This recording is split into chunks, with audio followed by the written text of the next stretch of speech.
Girlfriend আছে কার কার দেখি হাত তোলো। মাশাআল্লাহ, সাহস আছে ওদের, বুকের পাটা আছে।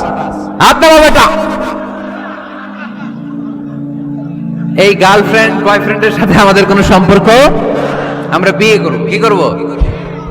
বিয়ে করব। চেয়ারম্যান সাহেব বিয়ে করাই দিন এগুলো, আপনার দায়িত্ব দিয়ে গেলাম। এই গার্লফ্রেন্ড বয়ফ্রেন্ড এগুলো ইসলামের কালচার নয়। বিয়ের চেয়ে ভালো কাজ পৃথিবীতে হতে পারে? বিয়ে করতে গেলেই বাপে বলে আগে নিজের পায়ে দাঁড়া। তো এতদিন ও কার পায়ে দাঁড়াইছে? ছেলে মেয়েদেরকে সাহস দেন, ছেলেও পড়বে। ওই যে একজন চিল্লান দিয়ে উঠছে, ওর কমন পড়ছে। কমন পড়ছে, মাশাআল্লাহ। গার্ডিয়ানরা যারা আছেন ওদের দুঃখ কষ্ট একটু বুঝছেন আপনারা, মিলাই দিয়েন ওদেরকে, বিয়ের পিড়িতে বসায় দিয়েন। বিয়েতে কল্যাণ, বিয়েতে বরকত। বিয়ের মতো ভালো কাজ হতে পারে না। সব নবীরা বিয়ে করেছেন। আর নিকাহ মিন সুন্নতি, বিয়ে আমার সুন্নাত। ফামান রাগিবা আন সুন্নতি ফালাইসা মিন্নি, যে আমার সুন্নতকে ভালোবাসে না সে আমার উম্মত হতে পারে না। বিয়েটাকে সহজ করে দেন।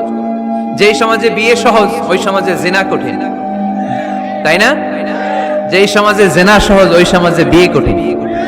আমাদের সমাজে জিনা করা সহজ, বিয়ে করতে লাগে 10 লাখ, জিনা করতে লাগে 1000, ঠিক কিনা? 10 লাখ টাকা ছাড়া বিয়ে করা যায় না। এটা লাগবে ওইটা লাগবে, এই দাও ওই দাও, মোহর দাও, বিশাল অঙ্কের মোহর। 10 লক্ষ টাকা ধার্য না করলে মেয়ে দিবে না, এরকম আছে না নাই? না, এগুলো আসলে ইসলামিক কালচার না। ছেলের বাবা মেয়ের বাবা উভয়কে আমি বলি বিয়েটা সহজ করে দেন, সহজ করে দেন।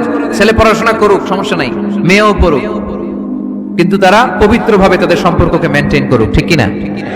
তাদের এই যৌবনের তাড়নায় যে পাপের সাথে জড়াবে তার পার্সেন্টেজ গুণা বাবা হিসেবে আপনার কাঁধেও আছে না নাই? এজন্য বাবারা সাবধান, মায়েরা সাবধান, বিয়েটাকে সহজ করেন। এই এলাকার যুব সংঘ যারা আছো, তোমরা একটা ক্যাম্পেইন করবে এই মাহফিলের পরে, টাইমলি ম্যারেজ ক্যাম্পেইন।